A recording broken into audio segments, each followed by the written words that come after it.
ஹே, story கேட்கலாமா? ஆதியில் பூமியில் யாருமே இல்லை, கடவுள் மட்டும்தான் இருந்தாங்க. ஆதியில் ஆண்டவர் எப்படி பூமியை உருவாக்குனாங்க அப்படின்னு நம்ம பைபிளில் ஆதியாகமத்தில் எழுதியிருக்கு. முதல் நாளில் தேவன் வெளிச்சம் உண்டாகிறது என்றார். வெளிச்சம் உண்டாயிற்று.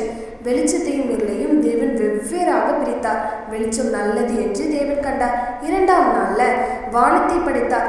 ஜலத்தின் என்று ஜலம் பிரிந்து வானத்திற்கு கீழே இருக்கிற ஜலத்திற்கும் வானத்திற்கு மேலே இருக்கிற ஜலத்திற்கும் பிரிவுண்டாக்கினார். மூன்றாம் நாளில் ஜலம் ஓரிடத்தில் சேர்ந்து வெட்டாந்தரை காணப்படவும் செய்தார். வெட்டாந்தரைக்கு பூமி என்று பெயரிட்டார். சேர்ந்த ஜலத்திற்கு சமுத்திரம் என்று பெயரிட்டார். பின்பு செடிகள், மரங்கள், பூக்கள் இது எல்லாத்தையுமே ரொம்ப அழகா கலர்ஃபுல்லாக படைக்கப்பட்டது. நான்காம் நாளில் பகலுக்கும் இரவுக்கும் வித்தியாசம் உண்டாக்க 2 சுடர்களை படைத்தார். இரவையால சிறிய சுடரும் பகலையால பெரிய சுடர்களையும் படைத்தார். ஐந்தாம் நாளில் நீந்து ஜீவ ஜந்துக்களையும் வானத்தில் பறக்கிற பறவைகளையும் நீரில் வாழக்கூடிய ஜந்துக்களையும் சிறகுகளுள்ள பட்சிகளையும் சிருஷ்டித்தாராம்.